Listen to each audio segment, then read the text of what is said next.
어떤 사회 공동체, 어떤 사람을 만나든지 내가 누군가의 본이 되고 그 사람이 나를 그래서 좋아하고 나를 닮으려고 한다는 것은 너무나도 큰 축복이에요. 그러나 힘든 일입니다. 그렇죠. 그만큼 내가 잘 해야 되기 때문에 그렇죠.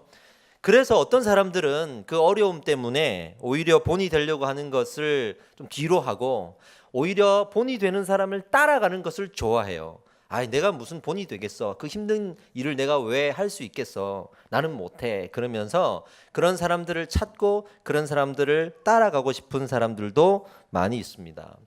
저도 목사니까 본이 돼야 되잖아요. 너무 힘들어요. 나는 정말 부족하고 나는 정말 헛된 존재고 저는 정말 아무것도 잘하는 게 없고 그렇게 대단한 사람도 아니에요. 그런데 사람들이 본이 되어야 할 사람이라고 생각하니까 이게 부담이 되고 어려울 때도 많죠. 그러나 하루하루를 살아가면서 이제는 이걸 느껴요. 정말 큰 복이구나. 할렐루야. 그렇게 사람들이 생각해 주는 것도 정말 큰 복이구나. 그러면서 오늘 이 본문의 말씀을 보면서 아브라함이 얼마나 큰 축복을 받았는지를 오늘 알게 됩니다. 본문의 말씀은요, 아브라함이 아들 이삭을 제물로 드릴 뻔한 사건이에요. 그래서 성경을 모르는 사람, 믿지 않은 사람들이 이 성경을 읽을 때 깜짝 놀라면서 아니 하나님이 어떻게 아들을 드리라고 할 수 있어? 아버지에게 아들을 죽여서 제물로 바치라고 할 수 있어? 라고 하면서 때로는 의문과 시험에 들 수 있는 그런 이야기이기도 합니다. 대략의 이야기는 이렇습니다. 하나님이 아브라함을 믿음의 조상, 믿음의 본, 그러니까 제사와 예배의 본으로 세우시려고 선택하셨어요.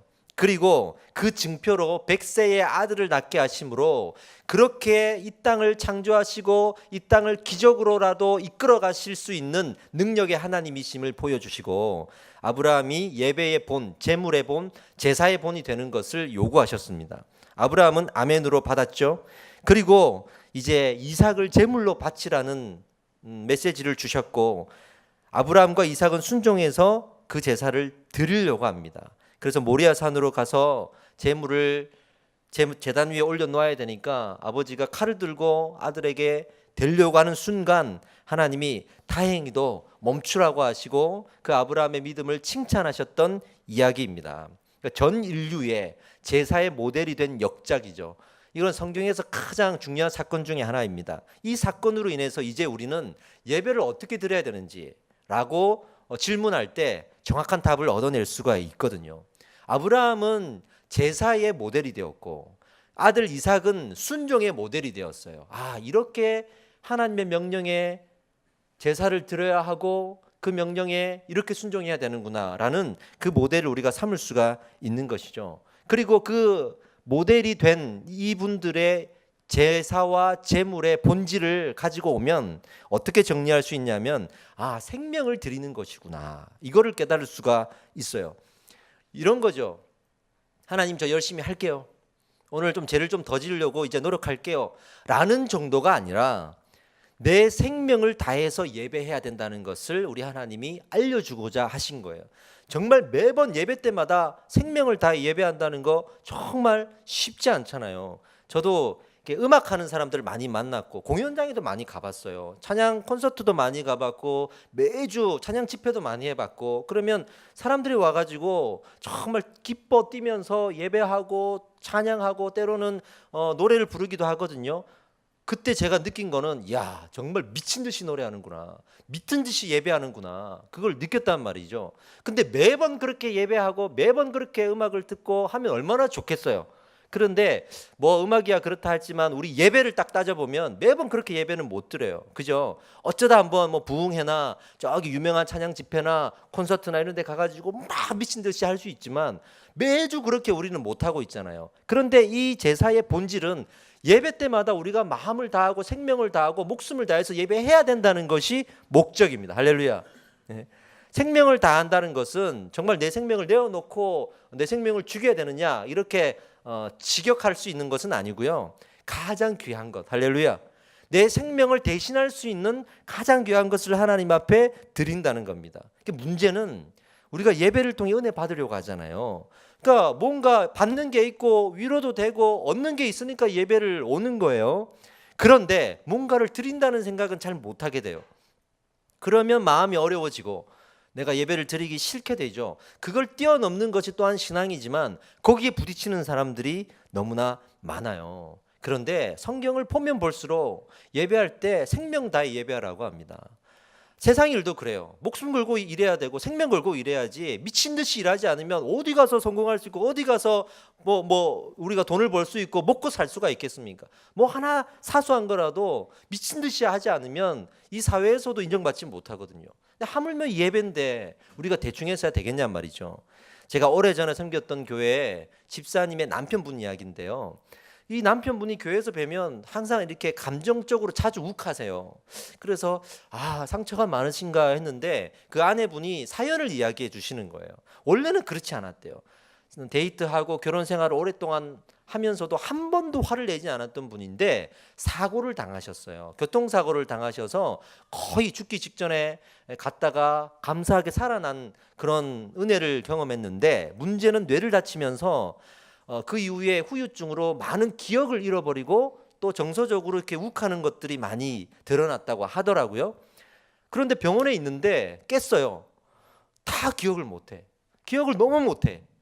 근데 참 놀라웠던 것이 직장에서 상사들이 병문안을 왔는데 직장과 관련돼 있는 일은 그 회사에 있는 비밀번호 하나까지 다 기억하는 거예요. 그러니까 이 직장에서도 놀란 거예요. 이렇게까지 이 사람이 우리 직장을 위해서 회사를 위해서 일을 했구나. 물론 아내는 서운하겠죠. 그러나 그걸 보면서 회사에서 또 감동을 받아가지고 뭐 이렇게 대우도 잘해주고 계속 일할 수 있도록 해주시고 했다는 이야기를 들었습니다.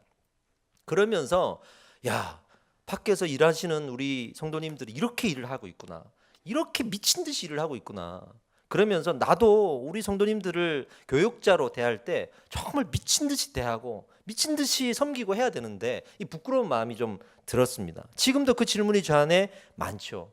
그러니까 뭘 하든지 우리는 정말 마음을 다하고 생명을 다해서 해야만 하는 것이 이 세상살이에요. 그죠? 성경에도 대충 믿지 말라고 여러 군데 써 있습니다. 보세요. 마태복음 22장 37절에 내 마음을 다하고 목숨을 다하고 뜻을 다하여 주 너의 하나님을 사랑하라. 여기서 목숨을 다해라 그랬잖아요. 베드로후서 3장 18절에 오직 그랬어요. 우리는 오직 예수입니다. 할렐루야. 오직이에요. 우리 주 곧 구주 예수 그리스도의 은혜와 그를 아는 지식에서 자라가라. 그러니까 하나님과 관련되어 있는 거를 대충 하라고 하지 않고 목숨을 다하고 오직 그것만 붙들라 그러고 그렇게 성경 곳곳에 말하고 있단 말이죠. 그러니까 생명이 주께 있다고 노래만 하지 말고 정말 우리가 생명을 다해서 믿어야 되고 하나님을 따라야 합니다. 이것이 예배의 본질이에요. 그런데 여기서 질문 하나가 생기는 거예요. 다 좋아요. 내 생명을 다해서 미친 듯이 예수를 믿어라 좋단 말이에요. 근데 이 질문이 나와. 왜 아들을 바치라고 합니까 하나님? 차라리 아브라함 스스로 제물이 되어서 제사를 드리라고 하면은 그나마 이해가 될 텐데 왜 죄 없는 아들을 바치라고 해가지고 부모로서 이게 할 짓입니까? 라는 그 질문이 나오잖아요. 저도 이 질문 수도 없이 전도사님 찾아가가지고 많이 했는데 그렇게 확실한 답을 얻지는 못했던 것 같아요. 이 질문에 대한 답을 알기 위해서는요, 우리가 그 당시에 고대 근동 사회의 인신제사 문화에 대해서 좀 이해를 해야 됩니다. 인신제사가 뭐냐면 사람을 제물로 바치는 거, 이게 인신제사예요. 그 당시에는 지금으로부터 몇천 년 전이잖아요. 그러니까 얼마나 고대 문명 사회입니까? 그때는 많은 우상들이 존재했거든요. 그 우상들에게 드리는 제사가 흔했는데 그 흔한 제사 중에 아주 보편적인 방식 하나가 아들을 제물로 바치는 거였어요.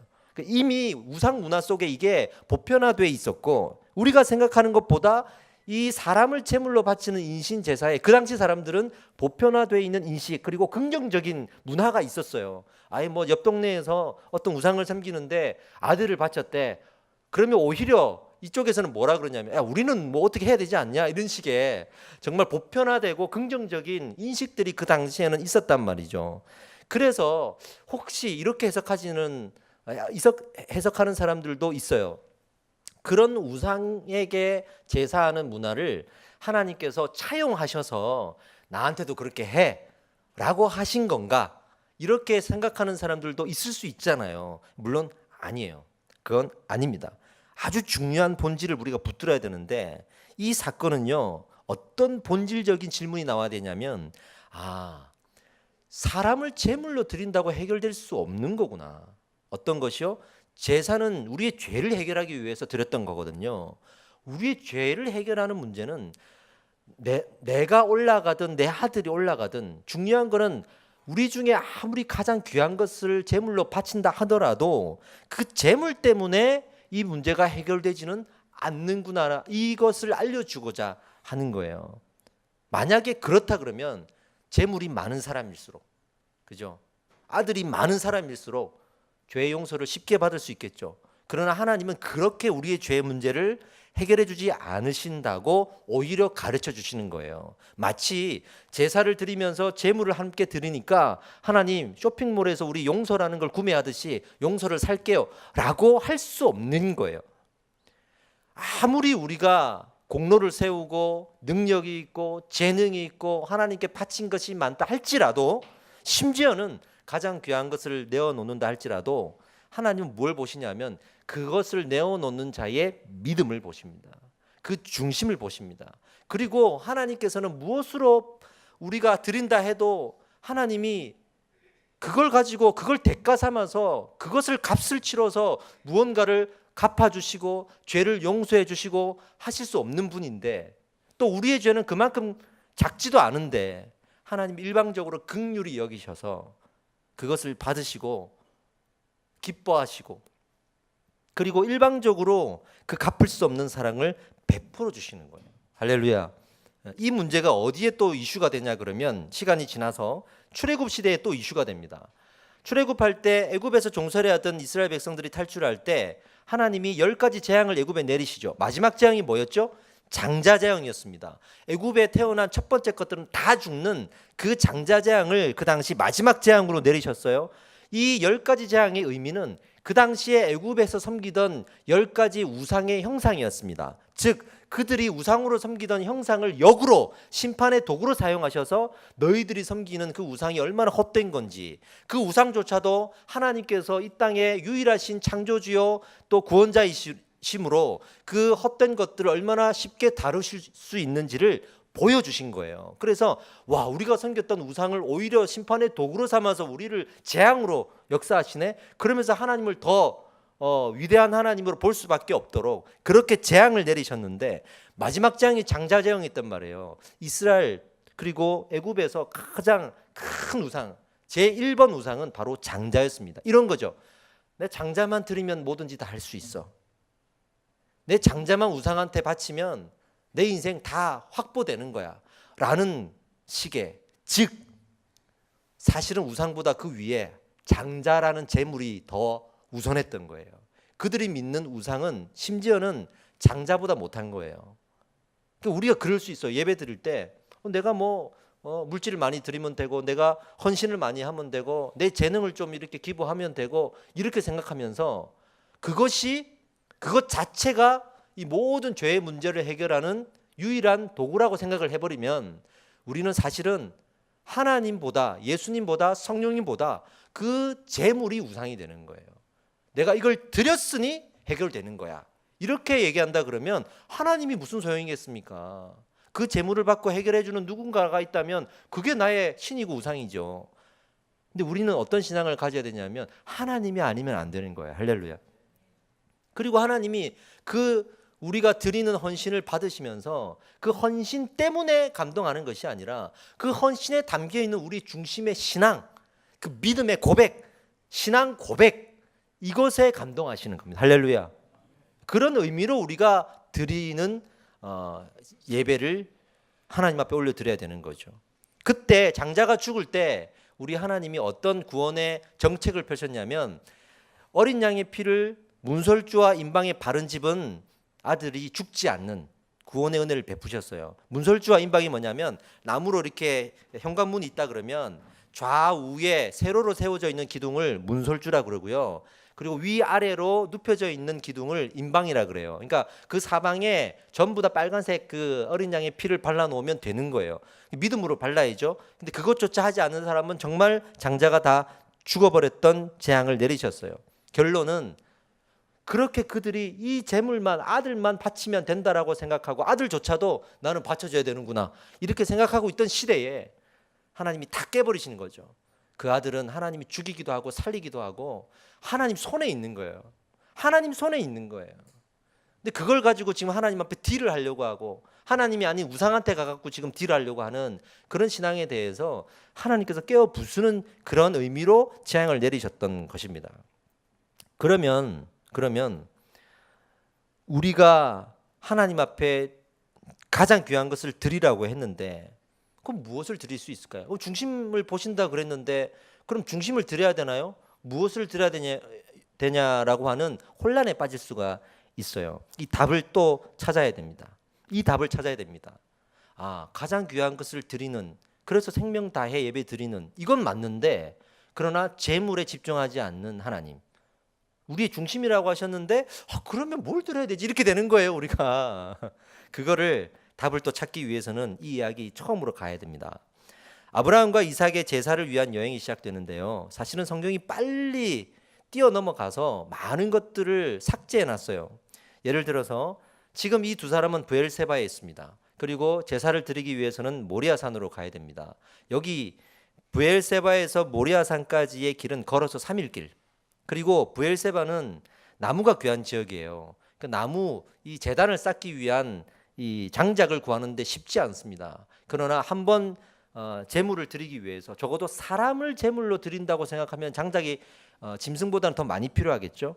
그러면 약 한 100kg 정도의 장작이 필요하단 말이죠. 그럼 그 100kg의 장작을 나무가 귀한 곳에서 구해서 다 잘라서 준비해서 나귀한테 다 이어가지고 그리고 3일 길을 걸어간단 말이죠. 쉬운 여정이 아니었고 하나님께서 명령하셨을 때 곧바로 달려갈 수 있는 상황도 아니었는데 성경은 이걸 다 뛰어 넘어가 버리는 거죠.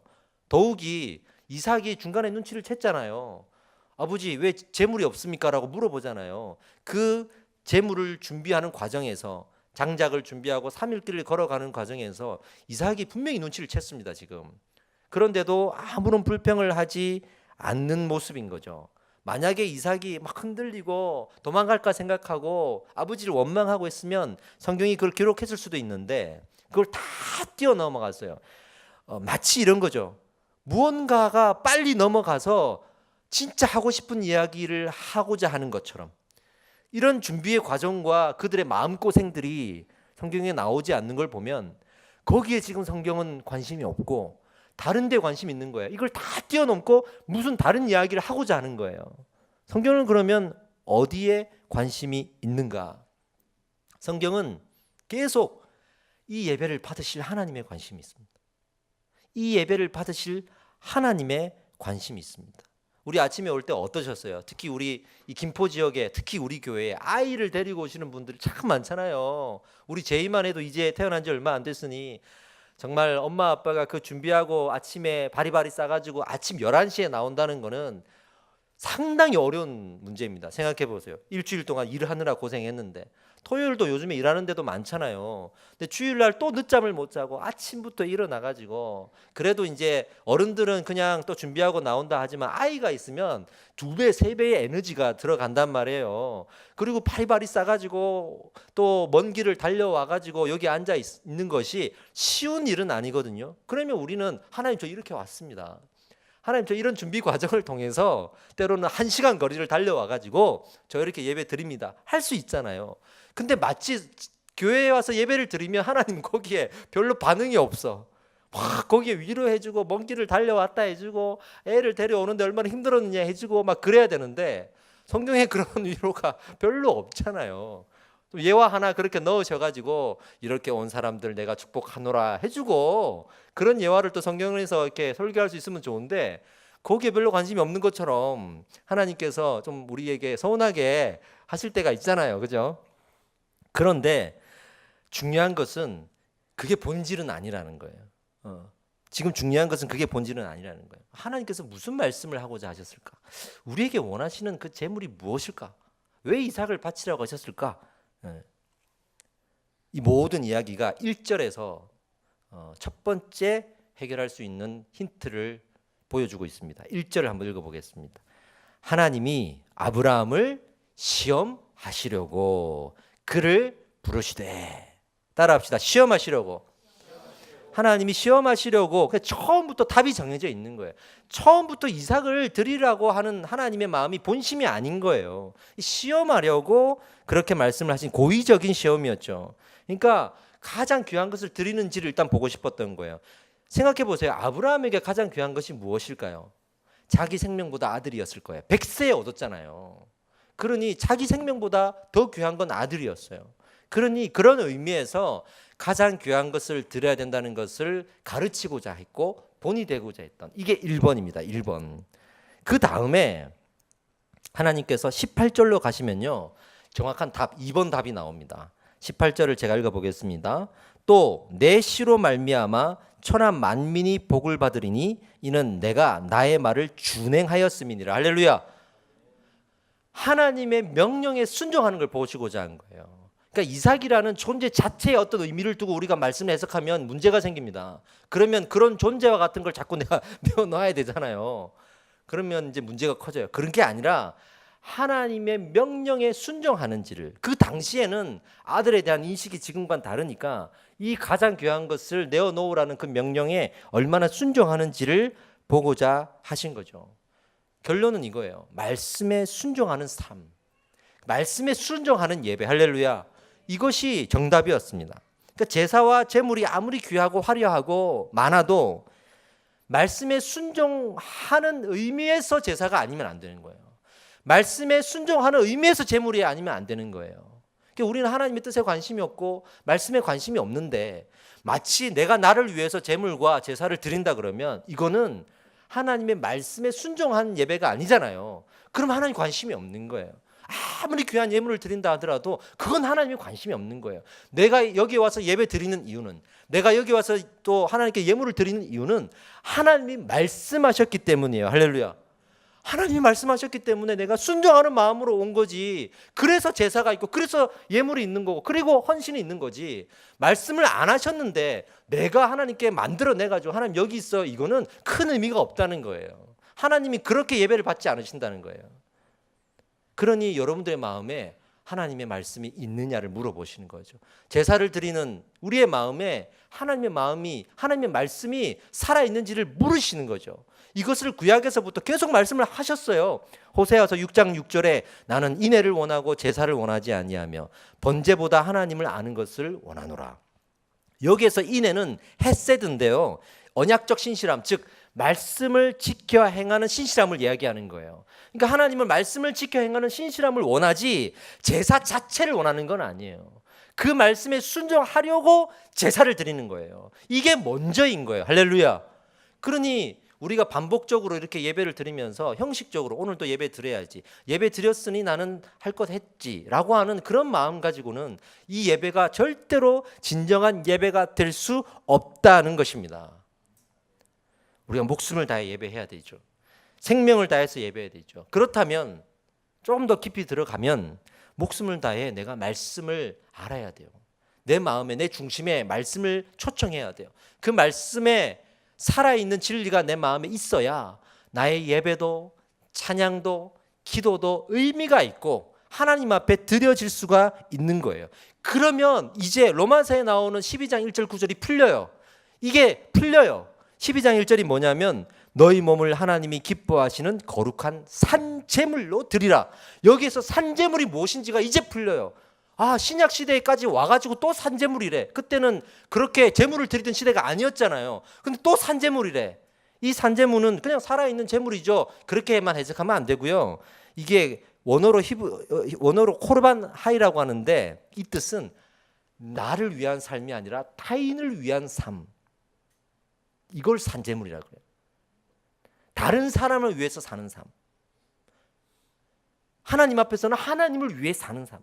내 고집과 아집과 내 소원과 내 어떤 하고 싶은 것보다 하나님이 원하시는 것에 우리가 소원을 품고 살아가는 하나님을 위한 삶. 이것을 산제물이라고 했단 말이에요. 그 산제물을 드리라. 이것이 살아있는 예배의 본질이라고 말씀하고 있는 것입니다. 사실 우리는요, 세상살이 참 힘들잖아요. 힘들어요. 매주 전쟁과 같이 살아가잖아요. 감정에 찢겨짐은 얼마나 많습니까? 정말 나만 잘한다고 잘 살 수 있는 세상이 아니잖아요. 옆에서 가만히 있는 사람 막 괴롭히기도 하고, 차를 타고 가더라도 나는 운전 잘해도 옆에서 그냥 박아버리면 어떻게 하겠습니까? 그런 일들이 너무나 많고, 관계가 깨어지고, 또 서로가 서로를 부정직하게 불법적으로 대하기도 하고, 그런 일들이 너무나 많은데, 힘드니까 우리 교회 와가지고 위로받기를 원하잖아요. 세상을 살아갈 힘을 얻기를 원하잖아요. 그래서 여기서 힘을 얻어서 내가 힘을 내기를 원하잖아요. 근데 성경은요 이렇게 말하고 있어요. 생명 다해 예배를, 가장 귀한 것을 내려놓아라. 그러니까 나는 지금 뭔가를 얻으러 왔는데 자꾸 드리라 그러는 거야. 그러나 마태복음 16장 25절에 기가 막힌 구절이 있습니다. 누구든지 제 목숨을 구원하고자 하면 잃을 것이요, 누구든지 나를 위하여 제 목숨을 잃으면 찾으리라. 그러니까 오히려 우리가 하나님 제가 죽어가요, 저 힘들어 죽겠어요 하는 마음으로 교회 와가지고 오히려 하나님 나는 죽어도 좋습니다, 하나님이 칭찬받으시고 하나님이 찬양받으시면 저는 그걸로 족합니다, 그리고 내 모든 것을 부인하고 나를 내려놓고 하나님을 찬양하고 하나님께 예배하면 오히려 그 생명이 살아날 것이다. 오히려 하나님께서 오히려 책임지시는 삶을 살아가게 할 것이다. 아멘. 그러니 우리가 드려야 될 것은 나의 삶을 드리는 거예요. 하나님 내 삶에 이게 필요합니다가 아니라 내 삶을 드리는 거예요. 그랬을 때 하나님께서 그 삶을 받으시고 하나님께서 영광으로 기뻐하시고, 그런 또 우리에게 우리가 구하는 것 이상의 하나님의 은혜를 부어 주신다라는 거예요. 이것을 한 문장으로 만들면 아주 간단하게 답할 수 있습니다. 그럼 예배는 무엇입니까? 자기 부인입니다. 자기 부인입니다. 우리 2월 달에 말씀 사경의 제목이 정해졌습니다. 자기 부인입니다. 또 저 설교를 들어야 되는구나. 좀 내가 좀 힘없고 위로받고 그런 소망의 설교를 들어야 되는데 또 자기를 부인하라고 하시는 걸 보니까 뻔하게 또 내가 또 막 힘들게 나랑 싸워가면서 설교를 들어야 되는구나, 이렇게 좌절하시기 마시기 바랍니다. 그게 아니고 이걸 놓치면요, 잘못하면 내가 진짜 예배를 놓치게 되는 거구나. 내 일생에 수많은 예배를 주일마다 드려오고 평일날도 드려오고 하나님께 내가 하나님 생각하고 살아가고 있지만 제일 중요한 예배의 본질을 내가 놓치면서 살아갈 수 있겠구나라는 위기의식을 누리고 우리 예배 앞으로 나오셔야 됩니다. 할렐루야. 히브리서 10장 1절에 금방 제가 말씀드린 부분을 그대로 적어 놓으셨어요. 율법은 장차 올 좋은 일의 그림자일 뿐 참형상이 아니므로, 잘 들으세요, 해마다 늘 드리는 같은 제사로는 나아오는 자들을 언제나 온전하게 할 수 없느니라. 그 히브리서에 나온 말씀이에요. 그러면서 믿음의 사람들을 그 전에 계속 그 이름을 나열하면서 구름같이 허다한 이 증인들이 있다라고 말씀하시잖아요. 그렇게 참된 예배를 드린 사람들이 구약 시작부터 이 히브리서가 진행되는 이 순간까지 계속 있었다는 것을 보여주는 거예요. 마치 우리는 하나님 그게 뭐예요? 우리가 먼저 채워져야 하나님께 예배할 수 있잖아요 라고 역으로 이야기하지만, 하나님은 성경에서 그럼에도 불구하고 먼저 하나님의 나라와 그의 의를 구했던 사람들을 구름같이 허다한 증인으로 세워서 이 증인들을 보라고 말하는 거예요. 그것이 예배의 본질이라고 가르치는 거예요. 아멘. 근데 우리가 예배의 본질을 잃게 하는 아주 조심해야 될 유혹거리가 있습니다. 그게 뭐냐 그러면 위로와 안정감이에요. 인정받는 거예요. 그러니까 우리 공동체가 안정감이 있어야 되거든요. 왜냐하면 사람들이 제일 힘들어하는 게 외로운 거예요. 그러니까 교회 와가지고 그 외로움을 좀 달래주는 공동체가 있으면 좋겠다. 제가 이제 부교육자로서 오래 지내다 보니까 새로 오시는 분들 이렇게 분석을 해요. 모니터링을 한단 말이죠. 그러면 딱 나와요. 교회를 등록할 때는 목사님의 설교를 듣고 등록해요. 설교가 좋구나, 은혜롭구나, 그것 때문에 등록을 해요. 근데 등록을 해서 교회에 정착할 때는 공동체 때문에 정착해요.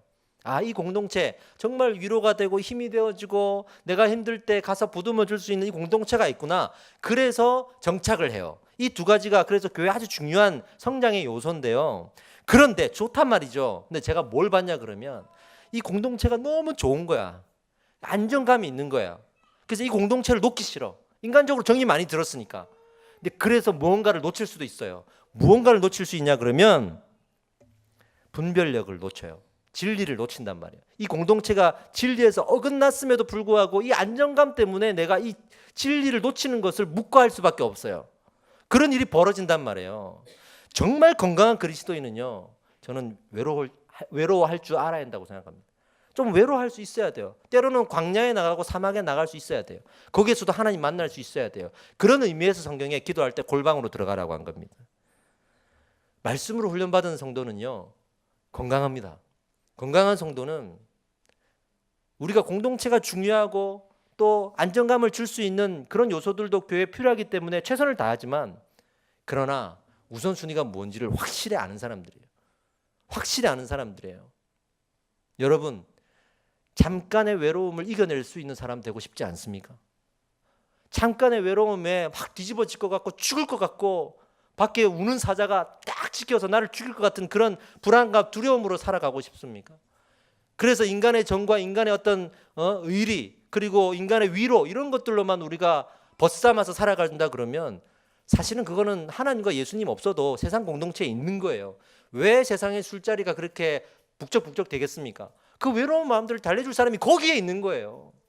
심지어는 우리 집에도 없고 우리 직장에 없고 내 친구들도 못 해주는 게 거기에 있는 거예요. 그러니 가는 거 아니겠습니까? 저는 이해합니다, 저는. 근데 하나님의 말씀으로 우리의 마음이 영혼이 가득 차버리면 그때 우선순위가 바뀌어요. 그러니까 지금 아무리 저도 제일 친한 친구가 지금 아직은 예수님을 믿지 않지만 또 세상적으로는 또 잘 나가요, 또 그런 친구들이. 보면 제가 항상 예수 믿으라 그러면 자기의 마음을 위로해 줄 때가 거기 있다 그러면서 계속 안 나가죠. 시간이 지나면서 이 친구가 요즘에 이런 이야기를 해요. 내가 여기에서 많은 위로를 얻고 그래서 그런 사람들과 만나고 했는데 시간이 지나고 나이가 어느덧 이제 저희도 40대 중반이 이제 되니까 이런 생각이 들더래요.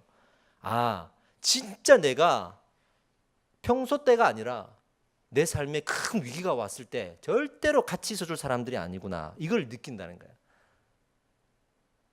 그럴 때 나한테 누가 남아있을까 생각해 보면 없다는 거예요. 이게 우리 교회도 마찬가지예요. 뭐 교회가 얼마나 정이 있겠습니까? 교회도 다 부족한 사람들이 모인 곳이라 조금만 틀어지면 관계가 막 등을 지고 막 난리 아니에요, 그죠? 근데 말씀으로 채워져 있는 사람은 그럴지라도 때로는 세상에서 그렇게 벗겨짐을 당하고 맞고 속여지고 뭐 이런 일을 당해도 이겨낼 수 있어요. 유일한 예배의 본질이 거기 있다고 하는 것은 우리를 위한 거예요. 우리가 그렇게 해야 이 세상에 믿음으로 살아갈 수가 있으니까. 하나님은 그렇게 믿음으로 이 세상을 이기며 살아가는 걸 보고 싶고 그것이 하나님의 기쁨인 거예요. 우리 자녀들 아까 축복했는데 우리 자녀들 보면서 무엇이 기쁨이겠습니까? 이 세상에서 행복하게 살아가고 이 세상을 이기고 살아가고 그런 모습 보는 게 부모의 기쁨 아니겠어요? 하나님께서 우리를 바라볼 때 기쁨은 우리가 세상에서 하나님 괜찮습니다. 너무 그래도 하나님 말씀이 있으니까 저는 숨 쉴 수 있고요. 괜찮아요, 하나님. 정말 하나님이 함께 하시니까 저는 오직 예수입니다. 이런 마음 가지고 살아간다 그러면 그것이 하나님의 가장 큰 기쁨이 아니겠어요? 그러니 우리는 말씀으로 살아가야만 하는 것입니다. 그럴 때 이 고백이 나오는 거예요. 마지막에 아브라함이 고백한 것처럼 여호와 이래, 하나님이 예비하셨다. 비록 내 주변에 사람도 없고 나를 위로할 수 있는 거리도 없었고 비록 나는 혼자라고 생각했지만 내가 혼자 되어보니 그때 하나님 무엇을 준비하셨는지를 이제 아는 거예요. 이거구나. 하나님의 그 말씀이 내 안에 채워지니 나는 벌써 외로워서 쓰러지고 죽어 마땅했지만 그게 아니구나. 세상 무엇과도 바꿀 수 없는 은혜가 여기에 있구나. 할렐루야죠. 할렐루야죠. 여러분 외로워해 본 적이 있어요? 저도 엄청 외로워해 본 적이 있어요. 저도 고등학교 졸업하고 서울에 올라와 가지고 정말 집이 가난했기 때문에 어디 갈 데도 없고 기숙사에서 제가 쫓겨났는데 갈 데가 없는 거예요. 아르바이트를 하면서 친구들 다 졸업해도 나는 계속 일하면서 아르바이트 하면서 학교를 다녀야 되고 학교를 9년 다녔으니까. 그러니 몸도 약하지, 가난하지, 그리고 못하고 뭐 재능 있는 것도 아니지. 한때는 정말 오도 가도 못하겠고 차라리 제가 일반 대학교를 갔으면 뭐라도 할 텐데 이 신학을 해버렸으니 이거 오도 가도 못하는 거예요, 이게. 근데 그렇게 외로워할 때 생각해 보면 분명히 저는 방황하고 있었어요. 그래서 신학교 시절에도 막 술 먹으러 다니고 친구들 만나고 노래방도 가고, 이게 나쁘다고 제가 무조건 얘기하는 게 아니라 그렇게 내가 의지할 데 없고 외로워하니까 그렇게 되더라고요. 그걸 찾게 되더라고요. 그래서 제가 늘 외로울 때 되면 술 먹을 사람 같이 없나? 이렇게 되는 거예요. 그래도 신앙인이고 신학생이라 그럴 때 어떻게 돼요? 우리의 모범적인 답이 있잖아요. 기도하러 가야지. 근데 그래 안 돼. 외로우면 무서운 거예요.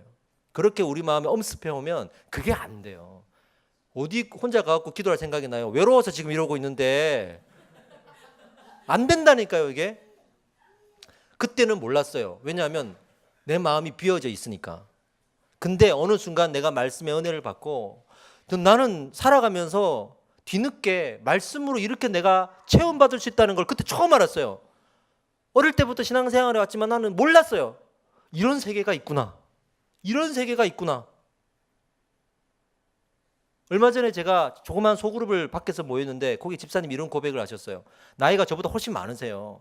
대학에서 우리 학생들 영어도 가르치고 자꾸 이렇게 공부를 많이 하시고 나름 성공하신 분이라고 생각하는데 이런 고백을 해요. 자기는 살아오면서 하나님의 은혜가 이렇게 많다는 걸 처음 알았대요. 자기도 목회자 자녀고 그렇게 살아왔지만 마치 딴 세상을 뒤늦게 만난 느낌? 나이가 들어가지고 딴 세상을 만났대. 그래서 너무 억울하대. 왜 이제서야 이거를 만났는지. 이렇게 하나님의 놀라운 은혜의 세계가 있다는 걸 몰랐다는 거예요. 저도 그랬어요. 와, 말씀으로 내 영혼을 채워지는 게 이렇게 기쁠 수가 있고 내 영혼을 이렇게 살려놓을 수가 있는 거구나. 그러면서 너무 행복한 거예요. 지금 생각해 보면 그 말씀의 세계 안에 내 영혼이 지배를 당할 때 외롭지가 않아요. 지나보니 알겠어요. 그 차이를. 지금 생각해 보면 내가 외로워하지 않았어요. 때로는 그래서 이건 아닙니다. 그래서 말할 수 있는 거예요. 하나님 잠깐만요. 저 골방으로 들어갈게요. 그래서 골방으로 들어갈 수 있는 거예요. 저 잠깐 기도의 시간을 가집시다. 친구도 좀 만나지 않고 사람들 만나지 않고 내가 집중해서 기도해야지. 그래서 할 수 있는 거예요. 하나님의 말씀으로 영혼을 채워본 적이 있습니까? 정말 이 놀라운 세계를 경험하지 않고서는 우리가 신앙생활 한다고 감히 말할 수 없을 거예요. 근데 이 말씀으로 채워가는 것이 무엇이냐면요, 정말 중요한 한 단어, 그 말씀이 나의 기준이 되면 됩니다. 그 말씀이 내 생각이 되면 됩니다. 그 말씀이 내 우선순위가 되면 됩니다. 그러면 그 말씀이 내 영혼을 채우게 될 것입니다. 할렐루야. 이 시간 우리가 기도하면서 작은 결단을 좀 하기를 바랍니다. 여러분, 내 인생에 결정할 것들 많죠? 내 인생에 수많은 복잡한 생각들이 있죠? 이런 생각 해봤어요. 수많은 번뇌들, 잡다한 생각들, 나를 괴롭히는 생각들, 이것만 없어져도 내가 살 것 같은데 한 적이 있어요.